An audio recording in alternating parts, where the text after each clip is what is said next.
여야의 유력 인사들이 차기 대선 도전을 공식화하면서 내년 대선 승리를 향한 여야 정치권의 움직임도 빨라지고 있습니다. 민주당에서는 경선 연기를 놓고 대선 주자 진영 간 갈등이 커지고 있고 야권에서는 윤석열 전 검찰총장의 행보를 둘러싼 논란이 이어지고 있습니다. 전국 이슈 김형주 전 민주당 의원 그리고 신상범 전 새누리당 의원 두 분과 함께 짚어보겠습니다. 안녕하십니까? 안녕하세요. 네.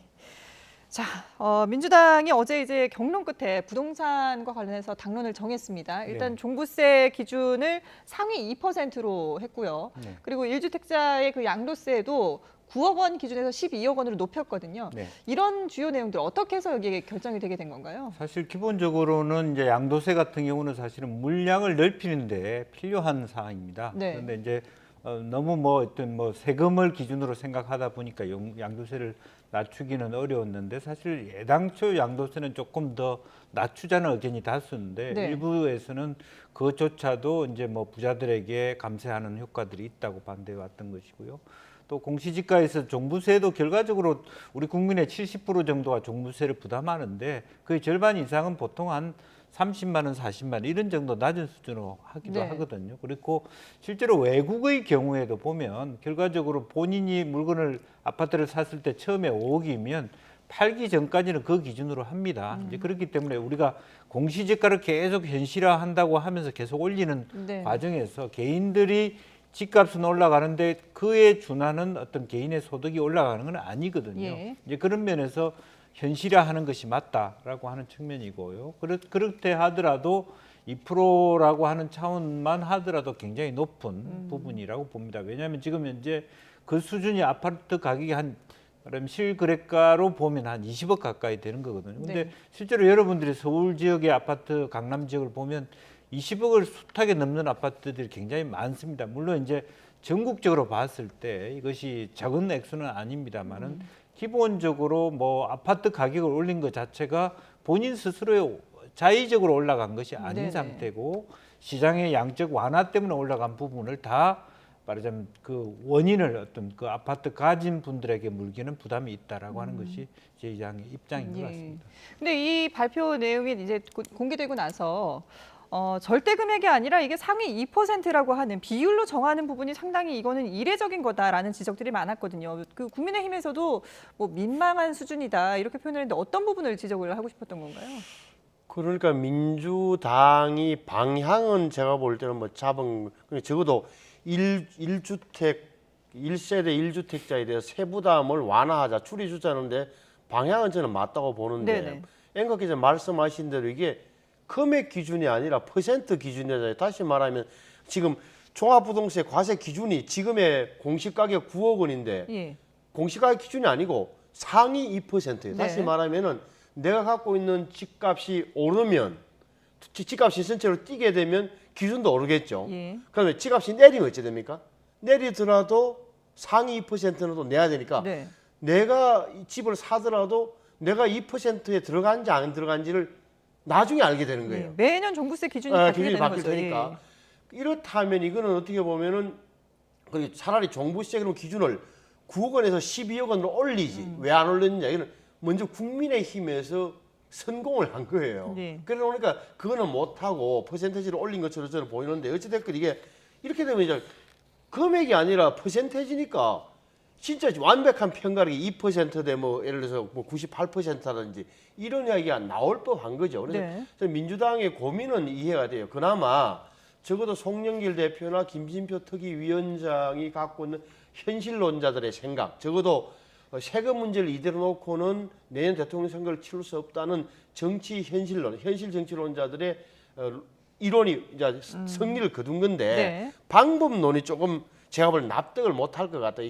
현지로 가면 이게 예. 돈 내는 분들 입장, 종부세 대상이 되는 분들 입장에서는 굉장히 헷갈릴 수 있는 대목이 많다. 그래서 저는 그래 봐요. 예. 정의당에서도 상당히 이제 강하게 비판을 했는데 결국은 이게 버티면 결국은 승리한다. 집 가진 사람들이 승리한다. 이런 걸 보여준 정책이다라고 비판을 했거든요. 여기에 대해서는 어떻게 뭐 정의당은 설명을 처음부터 하시겠습니까? 이제 부유세라든지 예. 뭐 그런 어떤 부분을 부자들이 많이 부담해야 된다라고 하는 부분인데 이제 그렇게 뭐 정의당 입장에서 기본 가치나 철학이 그렇기 때문에 비판할 수 있다고 보여집니다만은 방금도 얘기했다시피 공시지가를 매덕 이렇게 하면 사실은 역전될 가능성이 많아요. 예. 공시지가 11억 7천만 원의 가격이 실제로 12억 이상 되는 아파트보다 더 비싸게 거래될 수 있는 가능성도 많이 있거든요. 실거래가가 아니기 때문에 이제 그런 부분이라서 무엇이 더 말하면 정책적 효과를 더 높일 수 있는지의 부분에 대해서는 또 논란이 있을 수 있다는 네. 말씀을 드리고 어쨌든 지금은 저는 아직도 이게 중간적 과도기적 현상이라고 생각하기 때문에 네. 이제 그런 면에서 조금 더 유연하게 이 문제를 받아가고 또 집을 가지고 있는 것 자체가 또 집값이 오른다는 것 자체가 우리 자유민주주의 사회 속에서 그게 큰 무슨 뭐 죄를 짓는 듯한 그런 느낌을 갖는 것은 의미는 없다고 보여지고요. 네. 오히려 현실적으로 서방에서 하는 것처럼 집값이 아무리 올리더라도 팔기 전에는 집을 샀던 기준으로 세금을 매기는 네. 뭐 그런 상태로 가는 것이 더 좋겠다. 너무 우리나라가 토지 공개념부터 해가지고 집에 대한 뭐 한상이라든지 토지가 가장 주요한 투자 수단이라 이런 어떤 잘못된 맹신 때문에 예. 지금도 모든 세금을 이렇게 집값에 집중하는 이제 그런 것이 오히려 과도기적이고 또 기형적인 형태를 낸다고 생각을 하거든요. 그래서 예. 전반적으로 세대 개편을 하면서 조금 부동산에 대한 비중이라든지 이런 부분들을 아예 간접세 비중을 집세 비중으로 높인다든지 이런 과정 속으로 조금 이렇게 전체를 보면서 가야지 이 종부세만 집중으로 하는 것은 저는 그렇게 적절하지는 않다 그렇게 예. 생각합니다. 그러면 그동안에 이제 민주당이나 뭐 정부에서 해왔던 부동산 정책 그리고 이번에 이제 정한 당론도 그렇고요. 이렇게 보면은 그동안에 이제 불만이 높았던 그런 부동산과 관련된 어떤 여론도 조금 잠재우고 집값도 안정화시킬 수 있다고 보십니까?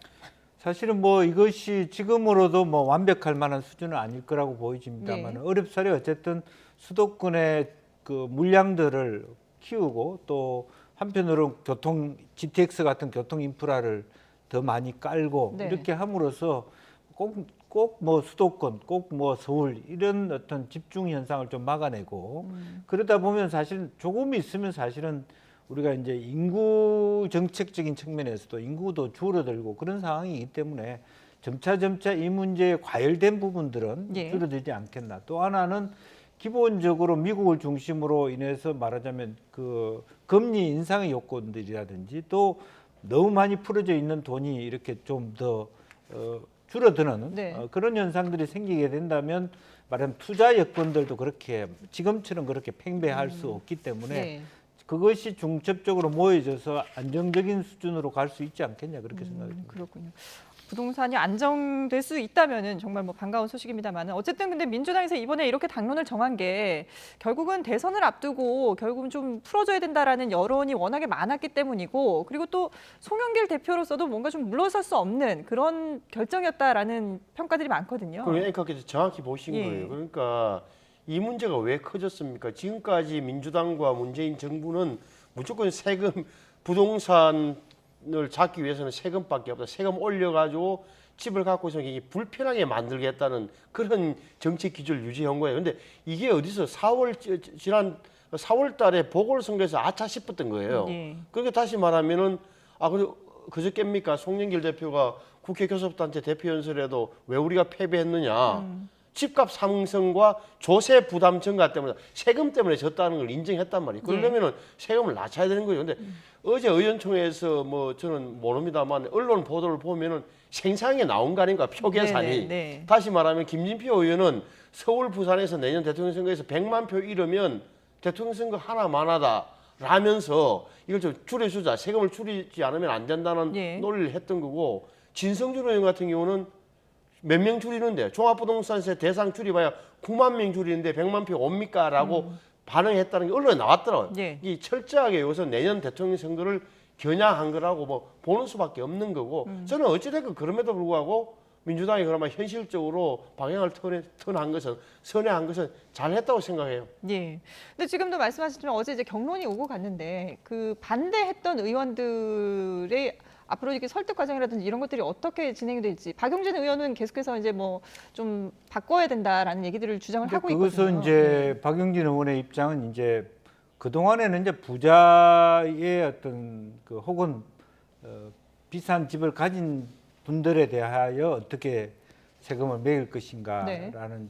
포커스를 맞췄다면 박영진 의원은 정반대로 서민들이 지니고 있는 여러 가지 애로사항을 더 많이 확대해 줘야 된다. 네. 이제 그런 부분에 대해서 말하자면 특례 요건이나 기준을 조금 더 넓게 해서 사실은 그러면서 어떤 양극화를 줄여 가야 된다라고 하는 것이고, 그것은 뭐 굉장히 저는 마찰적이라고 생각하지 않습니다. 예. 그리고 어쨌든 서민과 중산층의 정당으로서의 민주당이 가야 될 방향이 실제적으로 서민 중심의 어떤 생각이고, 다만 이제 우리가 반성해야 될 것은 뭐 지난번에 이제 임대차 보호법과 관련된 부분에 있어서 너무 이게 디테일한 어떤 시뮬레이션 없이 여러 가지 한 가지 이것만 하면 다 될 것처럼 생각했다는 것이 국민들에게 큰 실망을 줬기 때문에 네.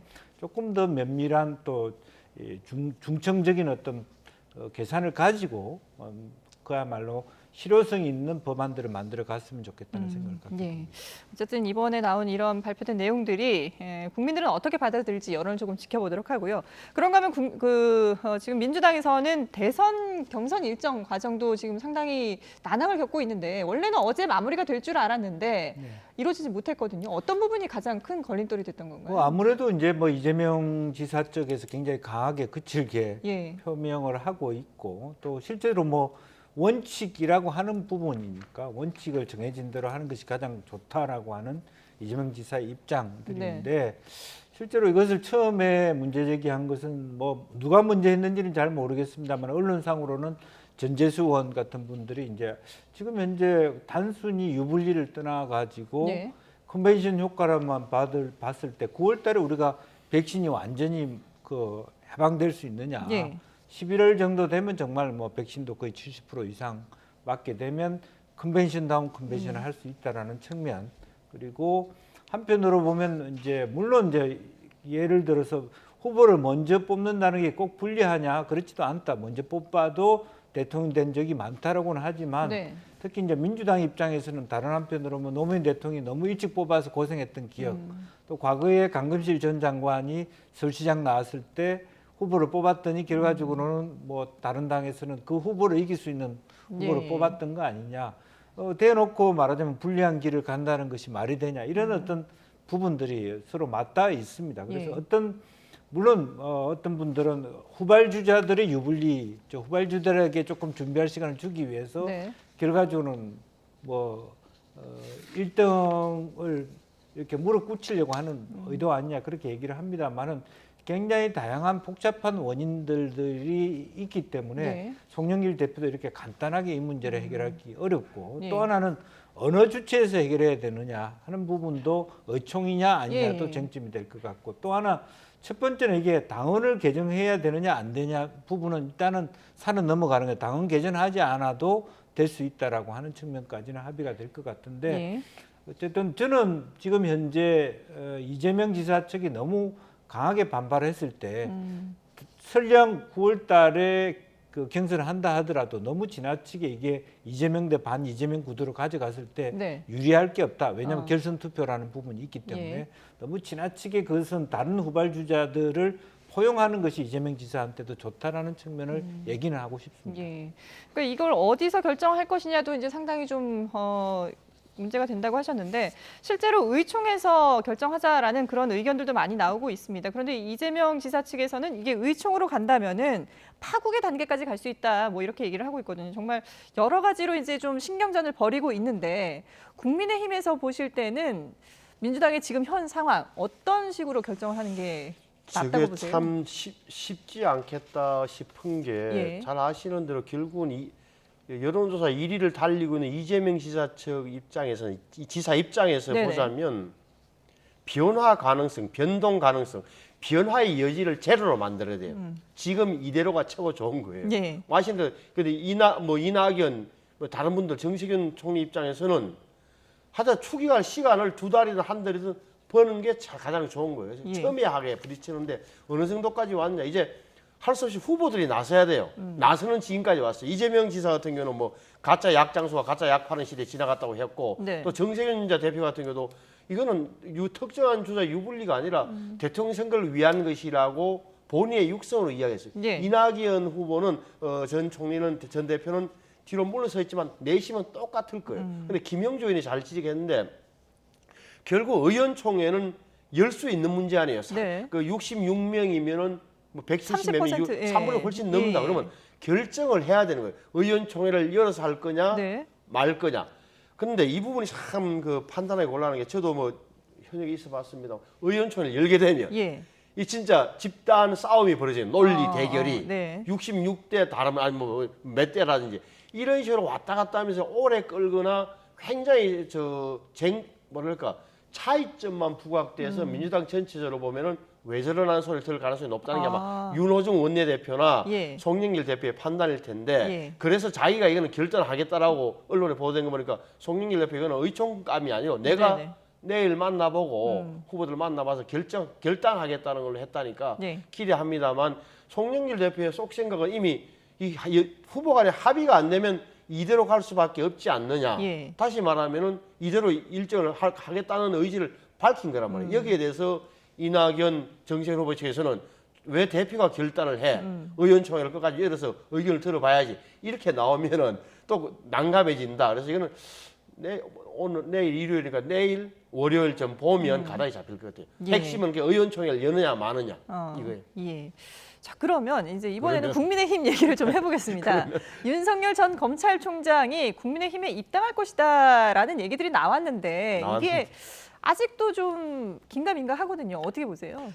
말을 바꾸면 왜 윤석열 전 검찰총장이 국민의힘 입당을 주저하고 있을까, 머뭇거리고 있을까, 예. 뭐라고 생각하죠? 저는 첫째는 본인의 마음을 결심을 안 한 것 같아요. 다시 말하면 윤석열 전 총장 주변에 정치적 조언 그룹이나 참모 그룹이 두 갈래로 의견이 갈라진 거예요. 네. 본인도 시인을 한 거예요. 그러니까 빨리 국힘당에 들어가자, 국민의힘에 들어가는 게 정치적으로 훨씬 낫습니다라고 조언하는 그룹. 네. 아닙니다. 빨리 들어갈 이유 없습니다라고 좀 더 머물러야 됩니다라고 하는 그룹이 있는데 여기서 갈팡질팡 윤 총장이 마음을 못 잡고 있다. 정확하게 말하면은 그래서 이동훈 대변인 한때는 바로 입당하는 걸로 알고 있으면 됩니까? 네, 그렇게 생각하셔도 무방합니다고 했다가 1시간 후인가 2시간 후에 다른 얘기를 했다는 거 아니에요. 입당 여부는 민심 투어를 거치는 걸 하겠다.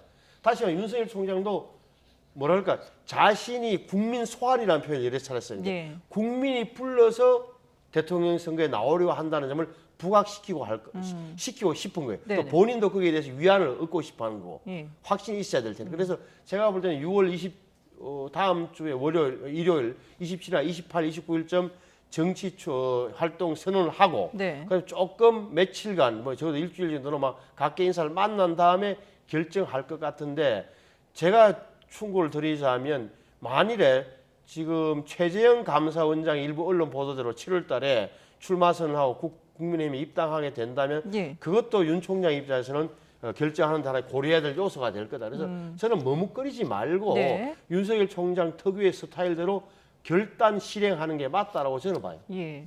사실 윤석열 전 검찰총장 하면 이렇게 좀 뭔가 돌직구처럼 이렇게 우직하게 가는 그런 스타일인데 지금까지 행보를 보면은 직접 앞에 나서기보다는 그래도 뭐 지금까지 이런 혼란스러운 상황들이라든지 자신을 둘러싸고 여러 가지 뭐 추측들이 나오는 부분은 다 알고 있다라고 얘기는 하긴 했습니다만은 본인의 입을 통해서 뭔가 입장을 밝히기보다는 대변인을 통해서 얘기들이 나오다 보니까 이런 부분도 좀 지적하는 분들이 많거든요. 어떻게 네. 보세요? 사실 저는 뭐 그것 자체가 별로 중요한 요소는 아니라고 봅니다. 직접 오히려 얘기하든 역으로 뭐, 보면 예. 이제 이거 자체가 예로 보면 범야권 후보 중에 단순간에 자기를 건너뛰고 이길 수 있는 후보가 없어 보여요. 그 지금 현재 30%, 25% 차이가 나는데 본인이 말을 하든 대변인을 통해서 말을 하든 예. 말을 안 하든 대세는 지장이 없다. 지장이 없다라고 생각하고 그렇기 때문에 자기 완결성을 가질 만한 시간적 여유가 있다. 그런 말씀이고 오히려 이제 최근에 본인을 빙자한 발언들이 많아졌어요. 그러다 보니까 대변인을 앞세우죠. 이렇게 돼서는 안 되겠다. 네. 본인을 팔로 다니는 뭐 엄청 본인의 의자와 물어보지도 않고 예. 답하는 사람들이 많아졌고 여기저기서 윤석열 전 검찰총장은 그러니까 이거 친하다. 위험하다라고 생각해서 이제는 내 의견을 전달할 수 있는 최소한 기자들이 뭐 물어볼 수 있는 말하자면 카운터 파트는 정해야 되겠다는 정도인데 네. 저는 좋은 뜻으로 보면 윤석열 총장이 가야 될 길은 뻔해요. 2번이에요.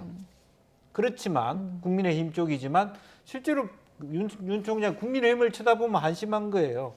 이념적으로 갇혀 있고 민주당도 마찬가지죠. 네. 그런데 천안함을 보는 민주당의 시각 잘못된 부분이 있습니다. 그러나 동북아 질서라는 역사를 보는 국민의힘의 시각도 잘못됐습니다. 이승만부터 강복 이후부터 그 전에 말하자면 러시아와 중국에서의 조선 우리 동포들의 어떤 말하자면 반일 투쟁에 대한 부분은 전혀 저쪽에는 인식을 안 네. 해버립니다. 이제 그런 측면에서 무조건 친미하겠다는 부분이기 때문에 조금 더 본인이 갖고 있는 생각과 안 맞는 부분들을 좀 털어내면서 말하자면 민심 투쟁을 통해서 가더라도 예. 조금 그것을 완벽하게 정리하면서 가겠다는 생각을 갖고 있고요. 다만 한 가지 우려스러운 얘기는 뭐 이동훈 대변인 같은 분들이 사실은 그 조선일보나 동아일보의 보수 언론을 핵심적으로 중심적으로 일을 해왔던 또 박근혜 정부나 이렇게 만들어왔던 언론인들이 생각할 때 국민의힘을 굉장히 하찮게 보는 그런 시각도 분명히 있습니다, 솔직하게. 그러니까 저거 별거 아닙니다. 이준석 저래도 뭐 우리 충분히 우리가 안 가면요 작동이 안 됩니다. 이렇게 생각할 수 있기 때문에 그 부분에 대해서 조금 시간적인 딜레이를 여유를 가지는 것이지. 예. 다만 그런 데서 오는 오만함이 있을 수 있다는 것은 조금 윤 총장이 경계해야 될 부분은 있다. 예. 그런 생각이 어쨌든 시간은 걸리겠지만 국민의힘에 입당할 수밖에 없을 것이다라고 생각을 하시는 것 같은데. 김영조에게서 예. 윤 총장과 그 싸우고 있는 그룹의 심리적까지 설명해 주시니까 네. 한마디만 더 붙이면 다 좋은데 예를 들어서 이제 윤석열 총장 측에서 총장이나 그중에 참뭐 정치적 좋은 그룹들이 뭐 판단하는 건 다 좋은데 이 점을 놓쳐서는 안 돼. 지금 윤 총장이 했던 말 가운데 예. 나온 말 가운데 예를 들어서 보수뿐만 아니라 중도 심지어는 이 정부의 실망에 떨어져 나간 탈진보 세력까지 아우르는 큰 정치를 하겠다는 네. 구상을 이제 이야기를 여러 차례 했다 그러잖아요. 네. 근데 지금 정치 현실적으로 보면 적어도 국민의힘이 지금 이준석 대표가 된 이후의 흐름을 보면 이미 중도층에 많이가 국힘 쪽으로 이동돼 있다고 보는 게 옳은 거예요. 예. 사실은 정치 현실적. 그러니까 그것을 대표하는 정치 세력이 따로 있는 게 아니라 국민의힘 쪽으로 이동 중이다. 따라서 시간이 간다고 해서 지금 그 윤석열 총장이 당 바뀌었대요. 국민의힘 바깥에서 움직인다 해서 같이 따라갈 중도나 이렇게 포지션이 네. 비중이 많이 약해졌다. 이 부분은 물론 안철수 대표하고도 뭐 같이 연동되는 건데 예. 그 점을 또 잊어서는 안 된다. 이 정치 현실이 다 바뀌었다. 이 지점을 자꾸 놓치게 되면 네. 자기 윤석열 총장 측에서는 당 바깥에 있더라도 지지율이 유지될 걸로 착각할 가능성이 높다. 제가 볼 때는 그럴 가능성이 별로 없어 저는 보인다. 저 예. 지점은 그건 차이가 동의할 있는 수가 없어요. 아, 저거는 예. 일시적 컨벤션 효과에 대한 착시 현상이에요. 네. 이준석 대표 지금 저런 착시인데 물론 뭐 호남에서도 당원 가입을 많이 하고 예. 분명히 많은 지점들이 국민의힘의 지지율이 높아졌지만 여전히 차가운 시선들은 그대로 있는 거거든요. 이제 그런 부분에 대해서 그렇기 때문에 우리가 중도층까지를 포함하는 정당이다라고 하는 그런 데서부터 알력이 생길 수밖에 없다 그렇게 생각합니다. 네, 그렇군요. 자, 그런가 하면 지금 앞서도 잠깐 언급을 하셨습니다만은 최재형 감사원장에 대한 얘기들도 계속 나오고 있는데 과연 어떤 입장일지 조만간 뭐 거취를 밝히겠다라고 하긴 했습니다. 관련 얘기 한번 들어보고 오겠습니다. 최근에 저희 거취 또는 뭐 제가 어떤 다른 역할을 해야 되지 않느냐 이런 부분에 대해서 언론이나 정치권에서 많은 소문과 억측이 있는 거 잘 알고 있습니다. 이 부분에 대해서는 제가 제 생각을 정리해서 자, 지금 조만간 여야를 재직 중에 선거에 나간다는 얘기가 나오고 이런 것들이 정치적 중립을 위해서 바람직한 현상입니까? 어떻습니까? 뭐 그 부분에 대해서는 뭐 다양한 판단이 있다고 생각합니다. 네. 자, 이 얘기만 듣고 본다면 나온다는 건지 안 나온다는 건지 모르겠는데 일단 두 분은 어떻게 예상하시는지 먼저 좀 한번 분석을 해주실까요?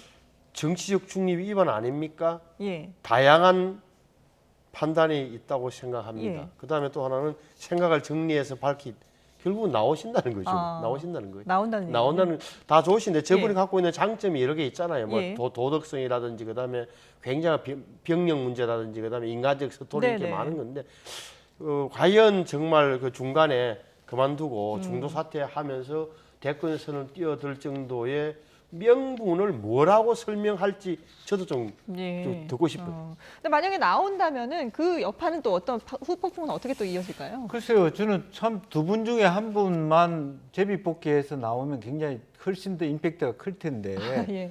오히려 두 분 다 정말 문재인 대통령이 정말 두 분 다 훌륭한 분을 검찰총장과 감사원장에 뽑은 네. 건 사실인 것 같습니다. 예. 면면으로 보면. 다만 민주당이 과정 관리를 잘못해서 이렇게 본인들이 야권의 대표로 나올 수밖에 네. 없는 상황으로 심지를 굳히는 과정인데 결과적으로는 이게 나중에 현직의 감사원장, 현직 검찰총장이 바로 직을 던지고 현실 정치에 특히 야권 주자로 뛰어드는 것은 네. 아마 국민의힘이나 두 후보 모두에게 부담을 줄 것이다. 그렇게 보여집니다. 예, 알겠습니다. 네, 지금까지 정치권 이슈 김형주 전 민주당 의원 그리고 신상범 전 새누리당 의원 두 분과 함께했습니다. 잘 들었습니다.